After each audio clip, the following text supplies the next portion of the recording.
Ya, perfecto. Bien. Entonces, Sí, sí, sí. solamente, gracias, solamente para cerrar, eh, aquí he colocado los valores después de reemplazar en la expresión, mientras hemos estado haciendo la retroalimentación, ¿no? Una vez que hemos hecho el cálculo de la expresión BU y la expresión MU para encontrar la fuerza cortante y momentos, he reemplazado aquí en color negro, en esta expresión, los valores de Y, ¿no? Entonces, estos serían los valores que se obtendrían al final, tanto en kilonewtons para la fuerza cortante como en kilonewton metro para los momentos. ¿Ya? Eso quería complementar, que nos faltó antes del descanso. Bien, entonces, ahora les decía, vamos a dar una mirada muy breve a lo que dice la norma S060 respecto al tema de losas.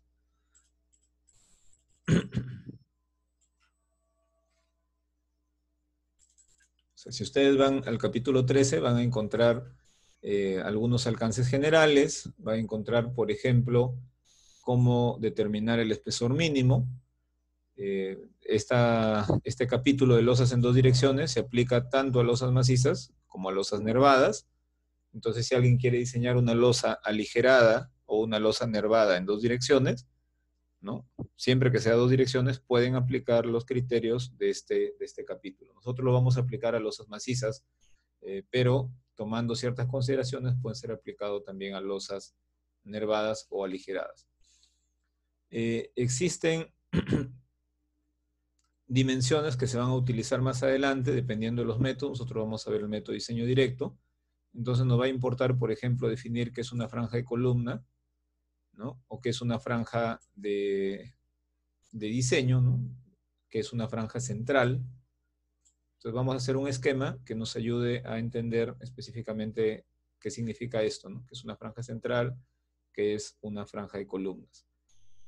También se van a definir unas dimensiones L1 y L2, que también vamos a ver en un gráfico, pero lo presento en la norma para que sepan que la norma prevé justamente esta nomenclatura, ¿no? Y con esa nomenclatura es que está elaborado el método. También hablamos de paños de losas o tableros de losas, que los términos son equivalentes entre el término tablero de losa o el término paño de losa, es equivalente. Nosotros no vamos a utilizar ábacos, hemos explicado la semana pasada que existen ábacos, que existen capiteles, no los vamos a emplear en nuestros cálculos, ¿ya? Y en cuanto al refuerzo de la losa, sí existen algunos requisitos, por ejemplo, que las barras de las losas ingresen dentro de las vigas al menos 15 centímetros, que por lo menos un tercio del refuerzo de momento positivo, ¿no? Se prolongue dentro de las vigas, eso es importantísimo, o sea, tiene que llegar al borde de la losa e ingresar de manera recta con gancho por lo menos 150 milímetros dentro de las vigas. Eso es para que se pueda dar lo que nosotros llamamos integridad estructural. Entonces, una losa y una viga deben estar integradas, no solo porque se trata de un concreto vaciado en una misma etapa, sino que además el acero cumple con un detallado mínimo, ¿no? Que por lo menos es esto. De igual manera, para lo que es momento negativo, hay requisitos en lo que son bordes discontinuos. Y más allá existen algunas consideraciones complementarias, ¿no? Por ejemplo, hay un refuerzo especial que se coloca en esquinas. Ya también aquí está indicado hasta qué parte, etcétera. Lo veremos con un poquito de detalle más adelante. Y el valor que más van a usar al principio son estos valores de alfa F. Los valores de alfa F nos ayudan a medir la rigidez que puede tener una viga en relación a la losa que la rodea. Entonces, estos alfa F lo vamos a estudiar en un instante. Nosotros vamos a aplicar nuestro proyecto a un sistema de losas, pero con vigas. Entonces, esto que ven aquí se aplicaría si no existieran vigas, ¿no? Lo de color gris sería básicamente pensar que serían los apoyos, ¿no? Pero no se tratan de vigas. Podría estar esto apoyado en columnas solamente. También la norma nos advierte sobre qué sucede cuando hay aberturas. Decíamos la semana pasada que podríamos perder la eficiencia de un diafragma, por ejemplo. Entonces, sobre eso también hay algunas consideraciones que nos da la norma. Nuestro proyecto va a ser con losas sin agujeros, porque como vuelvo a repetir, tenemos corto tiempo para hacer la aplicación. Y respecto a los procedimientos de diseño, el método de diseño directo es el que vamos a aplicar. Vamos a empezar hoy día. El método de coeficientes es un método que, por ejemplo, el ACI 2014 ya no lo tiene. Y el método de pórtico equivalente, nuestra norma lo sigue mostrando. Aquí los 3 métodos aparecen en nuestra norma, pero actualmente el ACI 2019 no incluye ninguno de ellos, solo los menciona, ¿no? Nos señala que podemos utilizar cualquiera de estos 3 métodos u otros, pero ya no se dedica dentro de la norma a detallar cuáles son los pasos, porque dice, este es un método conocido de los años 60, 70, que existen libros en los que ustedes pueden revisar la información o los ACIs antiguos, ¿no? En la norma peruana sigue el procedimiento estando escrito, ¿no? Pero en el ACI 2019 solo aparecen citados los nombres de los métodos. Bien, para el método diseño directo usamos el artículo 13.6, perdón. Ya 13.6.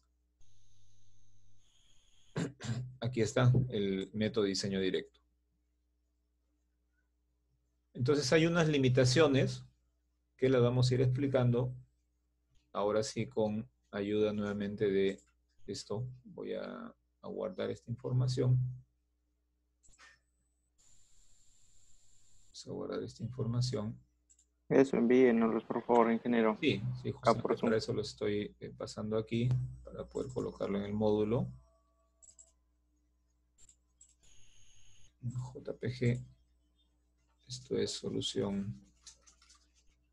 Pero grupo 4 dijimos, pues ya lo termino de confirmar. Y vamos a ver entonces un nuevo archivo.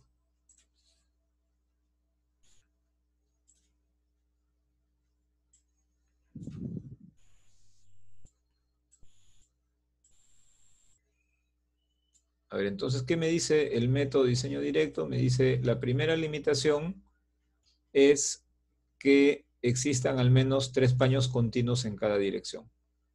¿Ya? Entonces, como todo lo que hacemos los seres humanos, todo tiene limitaciones, todo está basado en hipótesis. Entonces, aquí hay unas hipótesis con las que se han trabajado el método, pero además hay unas limitaciones. Entonces, en este caso las limitaciones son las que he mencionado, ¿no? La primera, que tenemos que tener al menos 3 paños continuos. Segundo, que los paños tienen que ser rectangulares. Entonces, este método lo puedo aplicar, por ejemplo, en estas circunstancias. Voy a trazar un total de ejes en una dirección y otra cantidad en la dirección perpendicular, porque nos van a ayudar específicamente a entender el método, ¿no? Y vamos a poder también mencionar así de paso nada más en qué consiste el método de pórtico equivalente. No lo vamos a poder desarrollar ya por tiempo, pero sí podemos explicarlo conceptualmente, ¿no? En qué consiste. Entonces aquí estoy trazando un sistema de losas que tiene, por ejemplo, en una dirección 3 tableros o 3 paños, y en la otra dirección tiene 4 tableros. Acá vamos a completar.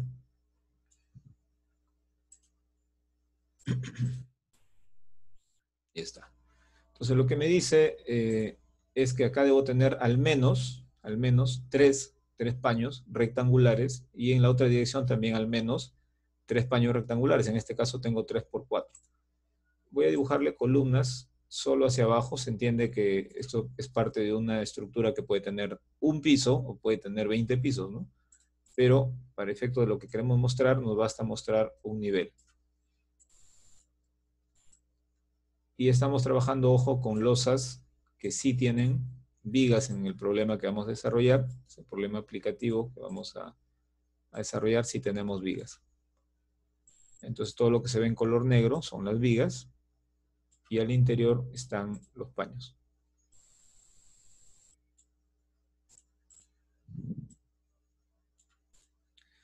Bien, ¿qué más me está señalando, no? O sea, si yo tuviera, por ejemplo, 4 paños por 2 paños, este método no se podría aplicar, porque tiene que tener por lo menos 3 continuos. Y dice continuos. Significa entonces que yo no podría tener, por ejemplo, aquí un agujero, ¿no? Imagínense que acá hubiese un ducto. Si yo tuviese allí un ducto, tendría un paño y 2, pero no son continuos, o sea, ni completos los 3 y tampoco son continuos. Entonces, en este problema yo no podría aplicar esa metodología, ¿no? Si tuviera por aquí este ducto, sea que ocupe un paño o 2, ya me estaría limitando, ¿no? Entonces, estos métodos están hechos para estructuras, digamos, bastante cuadriculadas en cuanto a las exigencias. Luego, necesitamos que los paños sean rectangulares y que la relación de la luz mayor a la luz menor, centro a centro de los apoyos, no sea mayor que 2. Entonces, aquí es importantísimo esto porque en los planos, en los cálculos, van a tener siempre varias medidas. Vamos a poner, por ejemplo, que esto sea 6 metros a ejes, que esto sea 5 metros a ejes, y que esto sea, por ejemplo, 7 metros a ejes, ¿no? Por aquí, en este sentido, supongamos que aquí hay 3 metros 50. Aquí vamos a poner que hay, perdón, en ese vamos a ponerle un poquito más. A este le vamos a colocar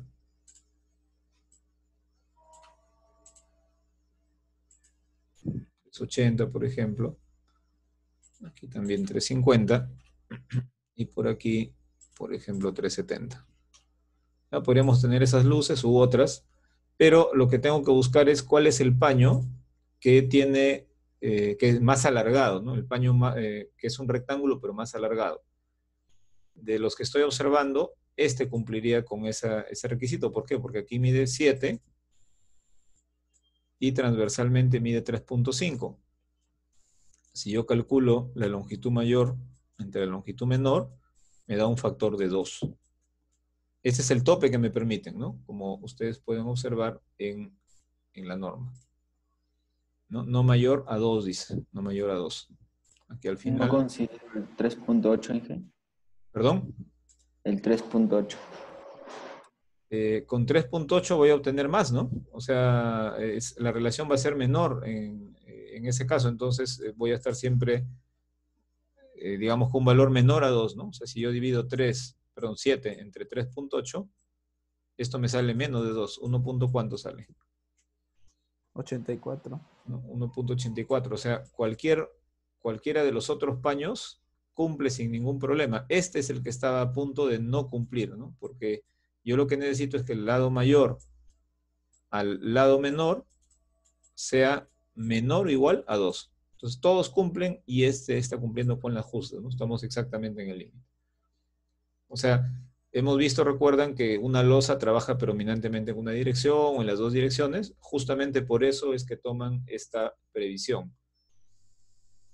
Los ensayos de laboratorio que hicieron para estas losas, para sistemas de losas, los hicieron con medidas, digamos, con un límite de medidas. No pueden ensayar toda la losa del mundo.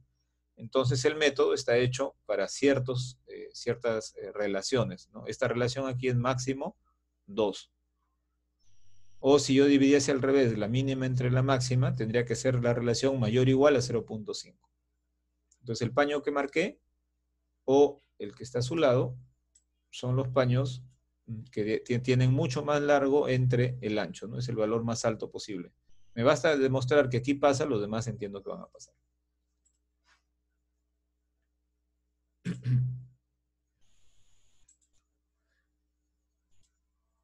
Bien, lo siguiente es que las longitudes de los paños contiguos, ojo, contiguos en la norma 6 dice adyacentes, es lo mismo. También centro a centro de apoyos no debe diferir en más de 1/3 de la luz.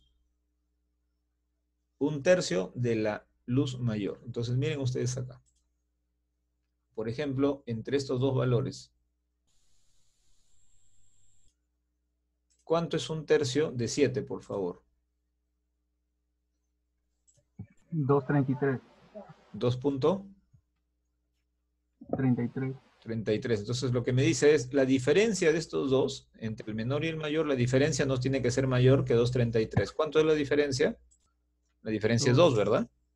Entonces se está cumpliendo que la diferencia no es mayor que 1/3 del mayor de ellos. Veámoslo aquí con el otro valor, ¿no? Acá tenemos 6, aquí 5, la diferencia es 1. Y 1/3 de 6 es 2. 1 es menor que 2, sí es menor que 2. Entonces, en esta dirección se está cumpliendo sin problemas. Y aquí se nota, porque los valores son más cercanos, se nota que con mayor razón se van a cumplir, ¿no? Ojo, yo no comparo, por decir, no, voy a exagerar, ¿no? Vamos a poner que aquí hubiesen,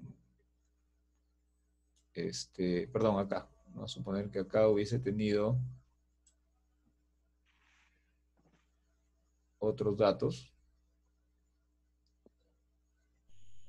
¿Ya? Nos vamos a olvidar de la relación rectangular por un rato, solamente para mostrar. ¿Qué pasa si esto hubiera sido 9 metros? Esto hubiera sido 8 metros y esto hubiera sido, por ejemplo, 6 metros. ¿Ya? Solamente vamos a verificar esto último. Entonces, si acá tuviesen 9 metros, ¿cuál sería la diferencia entre 9 y 8? La diferencia sería 1. 1 tendría que ser menor que ¿quién? Que 1/3 de 9. 1 menor que 3, se cumple. Entre 8 y 6, la diferencia es 2. 2 tiene que ser menor o igual que 1/3 del mayor. ¿Cuánto es 1/3 de 8? 2,67. 2,67. Se está cumpliendo, ¿no?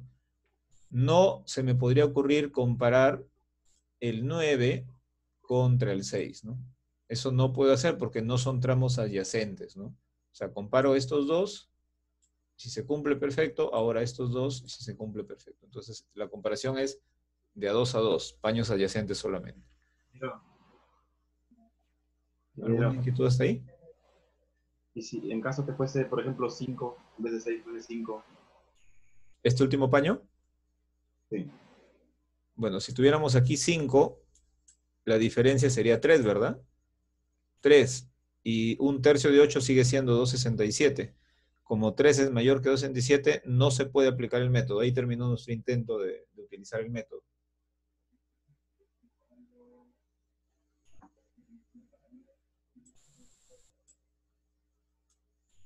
¿No? Eso simplemente ya no podría seguir, ¿no? No se puede utilizar el método.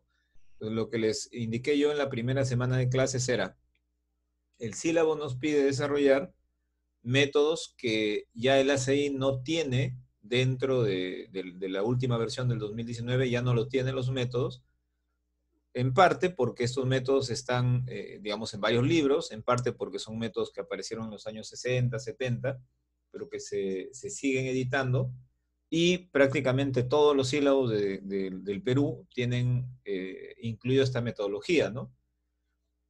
¿Por qué no se coloca, por ejemplo, método de elementos finitos? Porque primero deberían conocer el método, significaría llevar un curso distinto, y si ustedes, por ejemplo, están llevando, no sé, análisis estructural en un 8º ciclo o 9º, elemento finito lo llevarían en el 10º y después recién podrían entrar a utilizarlo para el diseño de losas, sabiendo lo que se está haciendo, ¿no? Entonces, ante la alternativa de no usar ningún método, se realiza el estudio de estos métodos, diseño directo, porte equivalente, que siguen siendo útiles para diseñar, aunque hay unos más rápidos, como utilizar un computador, pero les ayuda a entender para que cuando entren ustedes por su cuenta o llevando algún curso a realizar diseño de losas usando una computadora, un método de elementos finitos, puedan entender mejor esos casos. ¿Ya? Después este método es limitado, sí, es limitado. Como estamos viendo que basta que cambie una dimensión, ya no puedo aplicarlo, ¿no? Entonces el problema que tenemos en el libro de González Cuevas, ¿no? Que es de donde se compartió esta información, es un problema que cumple con todas las limitaciones, por lo tanto podemos emplear en ese problema este método. A ver, continuamos entonces revisando las consideraciones o limitaciones que tiene la norma. Las columnas pueden estar desalineadas 10% de la luz, ¿no? Hasta un 10% en la dirección del desalineamiento. con respecto a cualquier eje que pase por el centro de columna. Entonces, miren este caso, ¿no? Nosotros aquí podemos estar asumiendo, por ejemplo, que aquí está la columna, que aquí está la otra columna, lo mismo para este eje, pero podríamos pensar que aquí en este lugar la columna está por acá, miren. Como ven, no coincide el eje de esta columna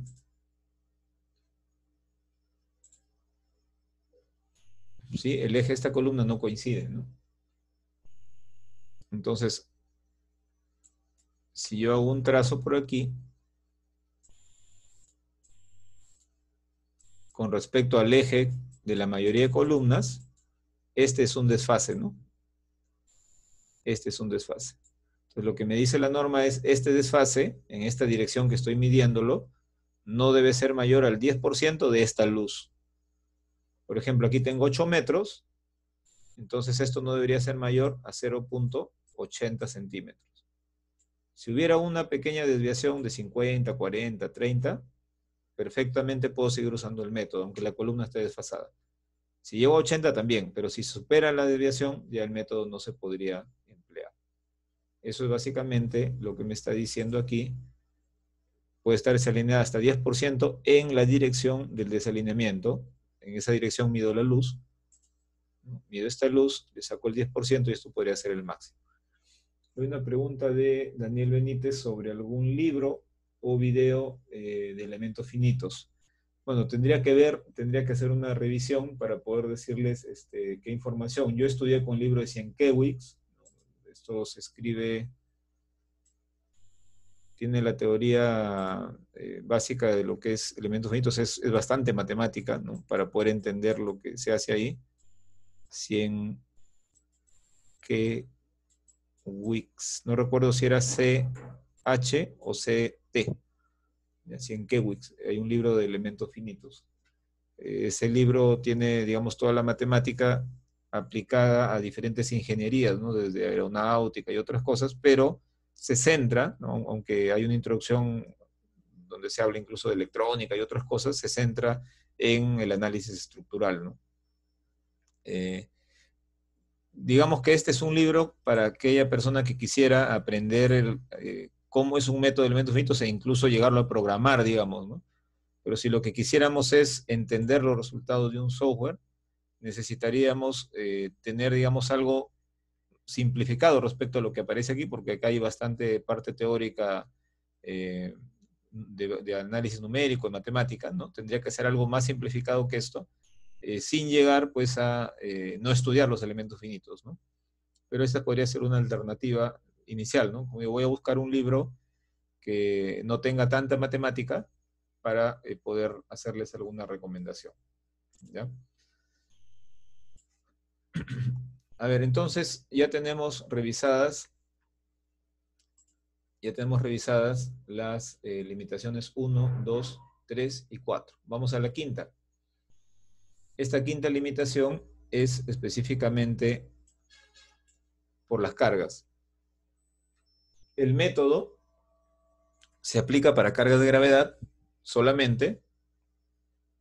Se aplica además para cargas que están uniformemente distribuidas, o sea, aquí no puedo admitir yo que en un paño haya muchísima más carga que en el otro, por ejemplo, o que haya cargas puntuales. Y se pide además que la carga viva no exceda 2 veces la carga muerta, ¿no? ¿Cuáles cargas? Las de servicio. Entonces, en un proyecto de esta naturaleza, lo que espero es que este tablero tenga una carga uniforme, este tablero tenga una carga uniforme, pero ¿qué sucedería si es que este tablero tuviera una carga y el de derecha tuviera otra, ¿no? Ya la metodología no se puede aplicar porque es una metodología realmente bastante sencilla, ¿no? Es una metodología que toma en cuenta algunos pasos que la hacen bastante sencilla, ¿no? No se puede adecuar a todos los cambios. Entonces, ¿qué nos podría pasar en general, no? Podríamos tener proyectos en donde la carga muerta, por ejemplo, sea, a ver, vamos a poner 0.2 de losa y 24 kilonewtons de 24 kilonewtons del peso del concreto. Eso es como 4.8 más las vigas. Digamos que podemos tener 5 kilopascales de carga, ¿no? En carga muerta. Y en la carga viva, ustedes saben que, por ejemplo, cuando diseñan una vivienda o una oficina, esto puede ser tranquilamente 2 kilopascales, ¿no? 2 o 2.5. Entonces, lo normal en nuestros proyectos es que las cargas muertas sean mayores que las cargas vivas. Pero en el caso, por ejemplo, de un almacén, yo podría tener una carga viva mucho más alta. Podría estar almacenando, por ejemplo, 1 tonelada por metro cuadrado, tendría entonces acá 10 kilopascales. Entonces, si yo divido la carga viva entre la muerta, que es lo que me pide, dividir 10 entre 5 me da 2. ¿Puedo utilizar el método para esta carga tan alta? Sí se puede utilizar. ¿Por qué? Porque el método me dice que esto puede ser 2 veces, ¿no? La carga viva puede llegar a ser hasta 2 veces la carga muerta. Nunca debe excederlo, ¿no? No exceder. Y ahora llegamos al famoso factor alfa que les había comentado, ¿no? En algunas bibliografías aparece solo como alfa, en otros como alfa F, y en otros siempre el 1 y el 2, porque eso va a depender de la dirección. Ahora les explico.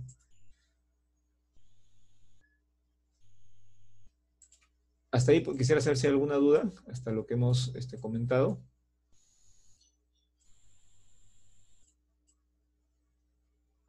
Ninguna por el momento. No.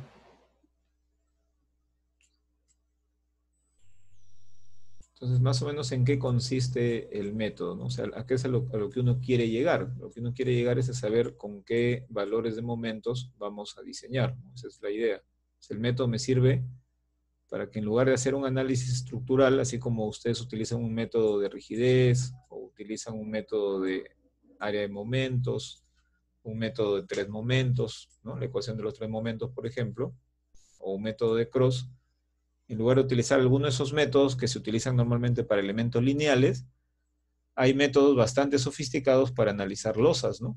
Aparte del método de elementos finitos, hay bastantes métodos que me permiten analizar losas.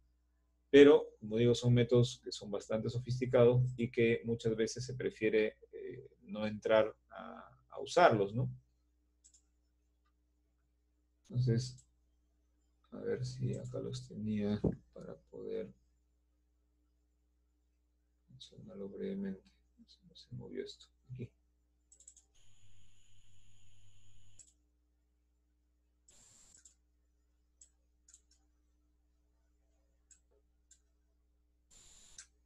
Ya, aquí tienen, cuando se hacen el análisis de losas en 2 direcciones, la teoría clásica, si están observando un archivo que dice losas en 2 direcciones arriba. Sí, ingeniero. Ok, este archivo les muestra más o menos cuáles son los métodos disponibles para diseñar losas, ¿no?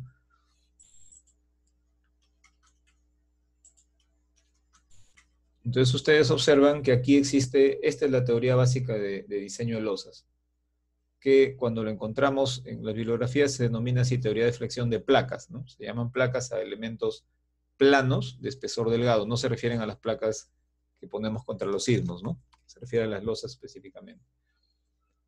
Y se utilizan expresiones de derivadas parciales de orden cuarto, ¿no? Para poder determinar las deflexiones que tiene una losa.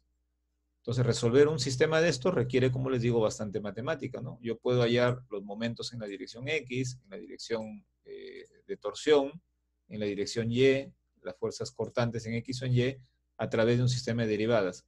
Resolver estas ecuaciones puede pasar por aplicar matemática de manera directa o por aplicar análisis numérico, ¿no? Entonces, hay análisis que son en función de series infinitas, dobles de Fourier. Ustedes han llevado un análisis matemático 4, ahí han visto series de Fourier. Para esto sirve para solucionar losas. Existen métodos de análisis, ¿no? Aquí, lo que tratamos aquí de explicar es que existen varios métodos para analizar losas. Entonces, la teoría clásica es lo que veíamos arriba, las fórmulas con derivadas a la cuarta. Existen elementos finitos, que normalmente están en los software, diferencias finitas que se pueden hacer a través de unas plantillas, y métodos simplificados que son aproximados, el método de coeficientes, el de diseño directo que estamos viendo, el del porte equivalente, ¿no? Esto es lo que más o menos manejamos en concreto. Pero si yo pensara, ¿qué sucedería si estas losas fueran de acero, ¿no? Fuera una lámina delgada de acero, por ejemplo, de 1 pulgada.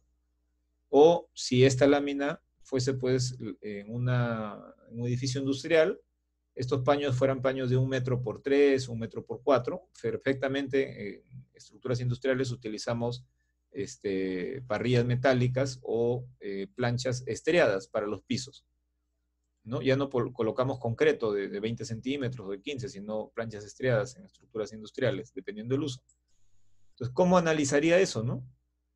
Estos métodos son sobre todo aplicados, los coeficientes, diseño directo y porte equivalente, a concreto. Pero si fueran otros materiales, aparecen todos estos métodos que ven aquí, ¿no? Hay métodos en función de Navier, de Garlequín, de Levy, de Kantorovich, hay una serie de metodologías, ¿no? Y por acá aparecen los métodos respecto a condiciones de falla, ¿no? Que son las líneas de fluencia, es el nombre del método, y también un método que es en base a condiciones de falla, que se llama las fajas de Hilbert. Pues hay muchos métodos, ¿no? Nosotros estamos utilizando métodos simplificados. Aquí está el documento cuando apareció por primera vez el método de porte equivalente para el diseño de losas. Este es el documento, una copia del documento original. Aquí están los autores, Corley, Sosen, Sies, y aquí tienen la fecha, ¿no? Esto se hizo en 1961 en la Universidad de Illinois, ¿no? Urbana. Entonces, de este documento es que se ha editado pues los múltiples ACIs y la norma peruana incluso para lo que es método de pórtico equivalente, ¿no? Y así los otros métodos tienen información referente a ello. Entonces les decía, ¿qué es lo que nosotros estamos buscando? Estamos buscando esto, miren. Que al aplicar un método yo pueda decir, para esta porción que es 1/4, miren, de esta longitud, ojo, de esta longitud que le voy a llamar L2, 1/4 de esa longitud, esta zona, se llama media franja de columnas. Media franja de columnas. Voy a verlo por aquí también, en este otro eje. Aquí tengo una dimensión y 2 dimensiones. Entonces aquí tengo un L2 y otro L2. Le estoy llamando en general L2, una puede ser L2A, el otro puede ser L2B, este puede ser L2C y L2D, por ejemplo, ¿no? Entonces aquí también puedo tener 1/4 de esta longitud, será media franja de columnas. Voy a poner acá media franja de columnas. Para este lado también media franja de columnas. Entonces ya tengo la franja completa. Pero para el lado que acabo de dibujar sería la mitad, perdón, 1/4 de L2D, ¿no? Y para el anterior es 1/4 de L2C. Esto se llama franja de columnas. Y lo que me queda se llama franja de losa, ¿no? Entonces, si aquí otra vez divido en 1/4, esta porción que estoy colocando una llave se denomina franja central, ¿no? La franja de losa se llama así, franja central. ¿Qué ancho tiene? Tiene un ancho que es igual a la mitad de esta longitud L2, ¿no? ¿Hasta ahí está claro? ¿Qué sería una franja de columnas o qué sería media franja de columnas? ¿Ingeniero era 1/2 o 1/4? 1/4, ¿no? Ah, perdón. No, la distancia es, esto es 1/4, esto es 1/4 de L2A. Voy a ponerle L2A. Esto es 1/4. Pero se llama media franja de columnas, ¿no? ¿Por qué? Porque cuando estoy en un eje intermedio, a la izquierda está la mitad de la franja total y a la derecha está la otra mitad, ¿no? Pero ¿cómo se calcula? Con la cuarta parte de la luz L2. ¿Quedó aclarado? Sí, Sí, gracias. ahora sí.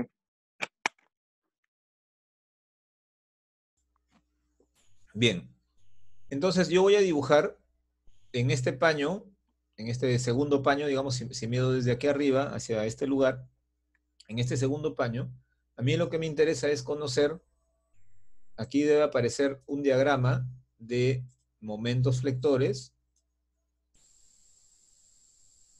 negativo sobre las columnas, positivo en la parte intermedia, aquí también un diagrama de momentos, y aquí también un diagrama de momentos.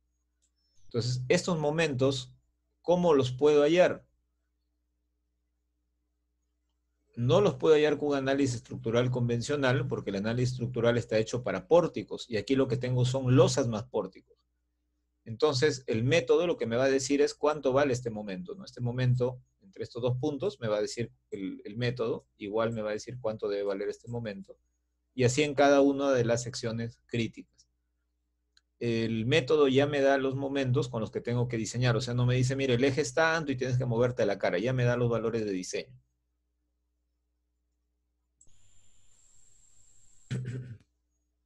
Bien, hasta ahí pasaría con un diagrama de momentos que me serviría ¿para quién? Para una franja de columnas. Si me voy a la parte intermedia de la losa, también podría decir, bueno, acá, perdón, vamos a cambiar el color, aquí también hay otro diagrama de momentos, ya que es distinto. Este valor de momento negativo normalmente va a ser más pequeñito que el que hay encima de la columna. Negativo, positivo, otra vez negativo y otra vez negativo y positivo. Entonces yo voy a hallar los momentos para la franja de columnas. Acá digo franja porque ya me cogí a los dos lados, ¿no? A un lado y a otro. Y aquí al centro también voy a calcular los momentos para la franja central. Ya, espero que hasta ahí esté claro. Ahora voy a hacer un esquema solamente de la franja de columnas. En la franja de columnas tienen esta característica. Estoy tratando de dibujar el isométrico, pero ahora mostrando las características de la losa y de las vigas.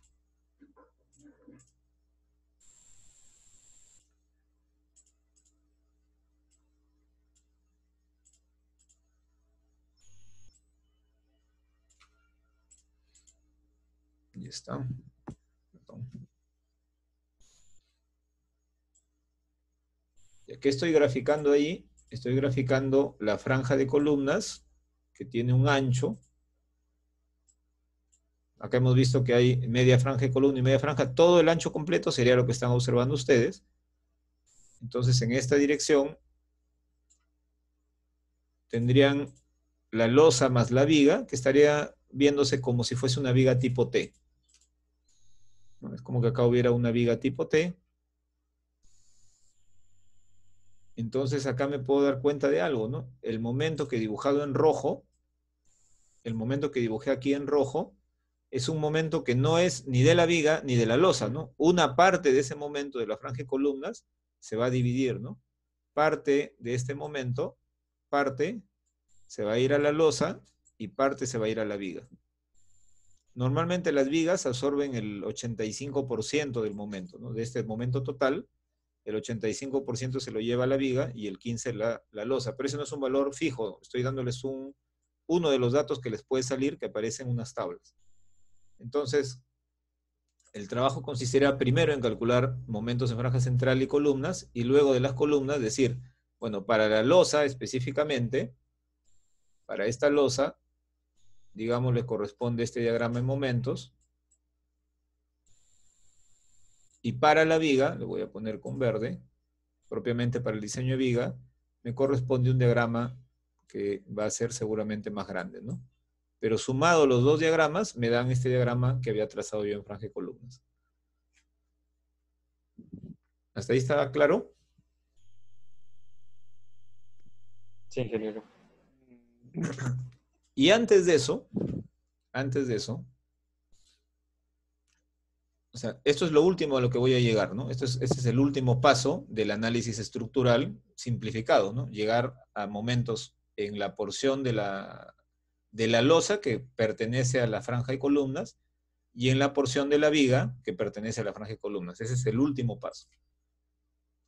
Antes, hemos dicho, he tenido que encontrar los momentos en la franja central y los momentos en la franja de columna. Y antes de eso, he tenido que encontrar, voy a graficar este eje, si le llamo, por ejemplo, el eje 2.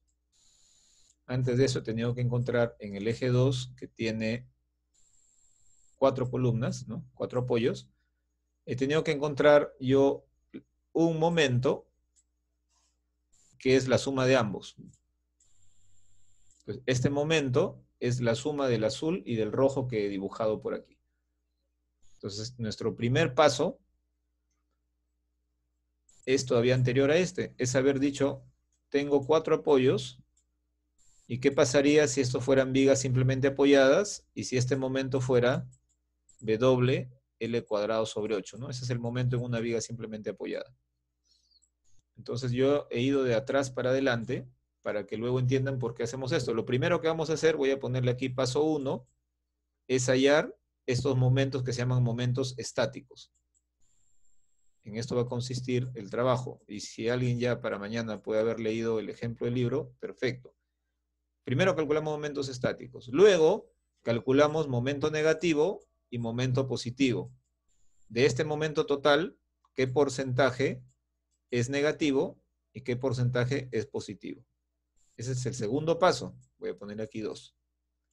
Tercer paso, de este momento del tablero total, una parte se va a la franja de columnas y otra a la franja central. Este es el paso número 3. Paso número 3. De momentos estáticos, el 1, a paso 2, negativo y positivo. De ahí al paso 3, parte a la franja central, parte a la franja de columnas. De ahí al paso número 4, que tener los momentos propios para la losa, dentro de la franja de columnas, y propio para las vigas. Hay pasos intermedios que lo vamos a ir revisando, pero quisiera saber si esto se ha captado.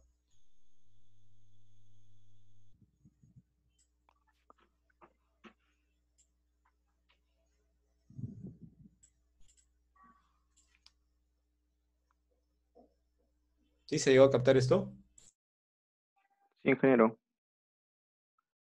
O sea, el primer paso entonces consideramos como si estuviéramos los apoyos fuera móvil. Consideramos como si fueran paños independientes, simplemente apoyados, ¿no? Se considera como si fuese una viga simplemente apoyada, así lo vamos a analizar primero. Y después, en función a unas tablas, vamos a ir encontrando cuánto va el momento negativo, cuánto el positivo, etc. Como digo, en medio hay varios cálculos de factores alfa, de factores beta, C sub B, etc. Eso lo vamos a ir viendo en el camino, pero la idea general tienen que tenerla bien clara, ¿no? Entonces, los parciales que vamos calculando nos sirven para ir llegando finalmente a los momentos de diseño. ¿Ya? Entonces, antes de continuar yo, les pido por favor que vayan colocando su asistencia, coloquen el presente, no se olviden. Ojalá que todos hayan entrado con su apellido y su nombre en ese orden para que no sea problema luego de mantener su asistencia, ¿no? Y entonces voy a pasar a mostrarles la información que les había compartido. Esta lo vamos a cerrar.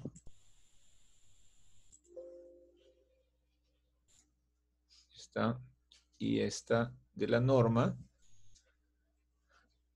Antes de aplicar el método, hemos hecho nosotros unas verificaciones, ¿no? Hemos verificado número mínimo de paños, primera, losas rectangulares, segunda, no más de 1/3 de diferencia, tercera, desalineadas máximo 10%, cuarta, cargas de gravedad con máximo relación de 2, quinta, y la sexta es esta, ¿no? La sexta nos va a llevar algunos cálculos,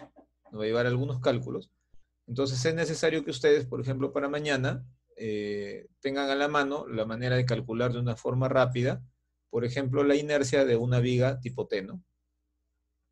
Esta viga tipo T, como la que he dibujado aquí, hay que calcularle la inercia, ¿no? O sea, el centroide, y hay que calcularle la inercia.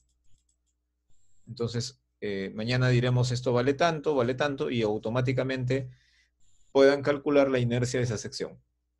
Ya, es uno de los cálculos que vamos a hacer. Y en base a esos cálculos es que se determinan estos factores alfa, ¿ya? Los factores alfa. Por eso acá les pide inercia de la viga.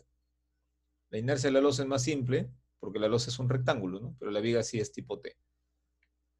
Ok, entonces esta información la vemos ya aplicado el día de mañana.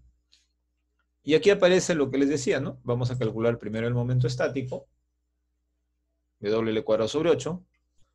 Luego vamos a calcular valores de momentos, aquí lo tenemos, negativos, positivos, hay porcentajes según el tipo de losa. Después vamos a ir a franjas de columnas, también en función de relaciones, de relación L1, L2.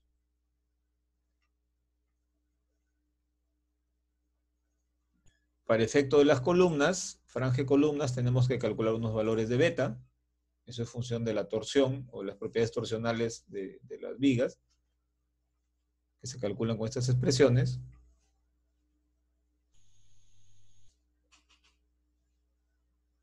Y para momentos positivos también tiene su propia tabla, ¿no?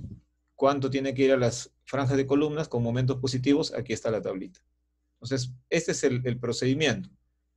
Luego, en vigas, como ya les he adelantado, más o menos las vigas suelen llevarse el 85%, pero si se cumple con un cierto criterio, ¿no? Cuando uno llega a ese último paso, la mayoría de veces ponemos 85%, pero siempre tiene que verificarse un criterio de que este valor sea mayor que 1. ¿Ok? Y hasta ahí, ¿no? Hasta ahí, porque ya tema de cortantes no vamos a alcanzar a desarrollar. Entonces, lo último que quería mostrarles era el tema del libro. Un par de minutos lo podemos ver. Se me movió acá mi información.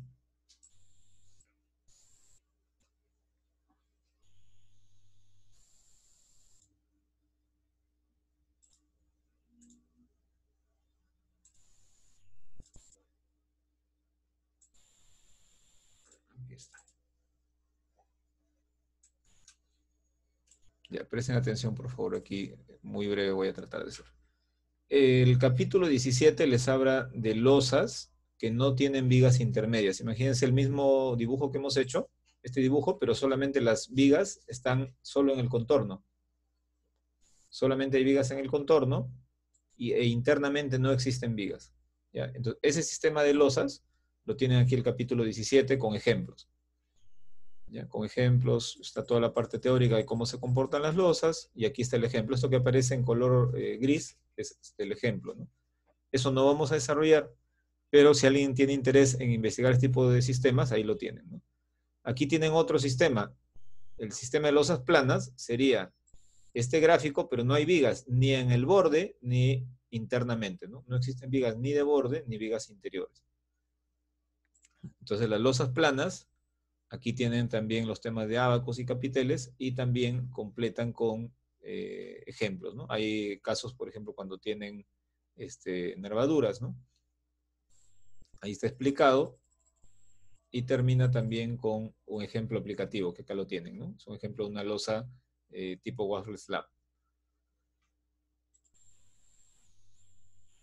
Y se está aplicando el método de Porte equivalente, o sea, lo que ustedes ven aquí es un análisis estructural en el que yo tengo que conocer las rigideces de las vigas y las columnas. No es tan simple como el que acabamos de ver, el método de diseño directo. No tengo que hacer un análisis con la rigidez de las vigas y columnas, así me voy a una tabla y saco un valor más directo, pero se llama así.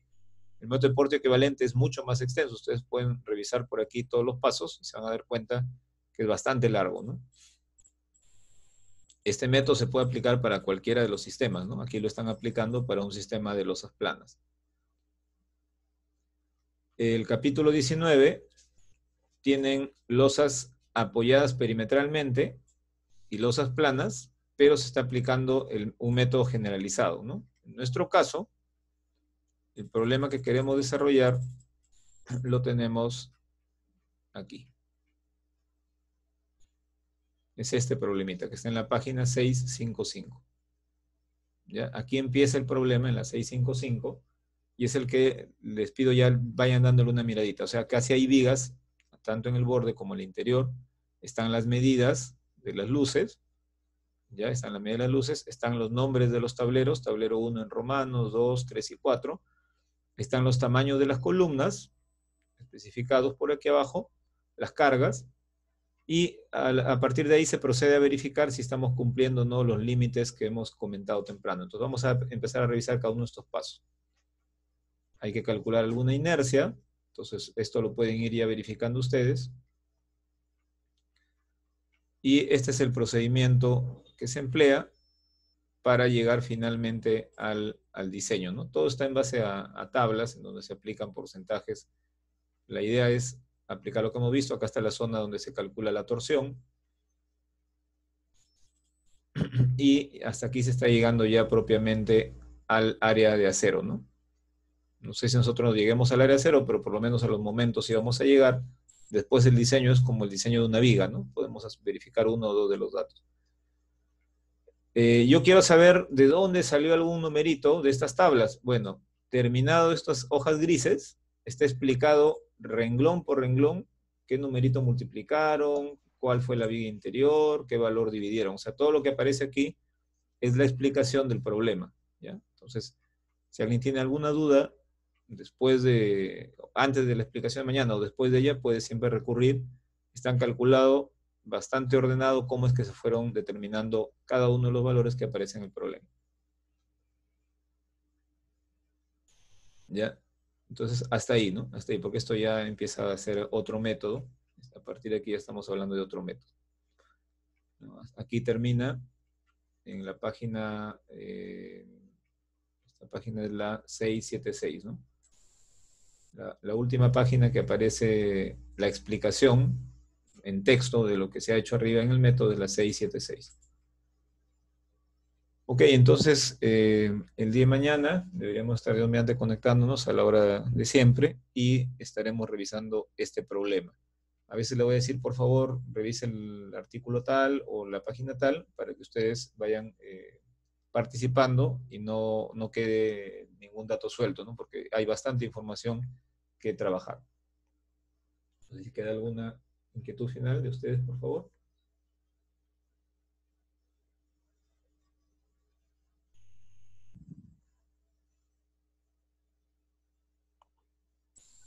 Ingeniero, los resultados del examen, ¿cuándo lo vas a publicar? ¿Perdón? Los resultados del examen. Como digo, debo estar cerrando la calificación el fin de semana.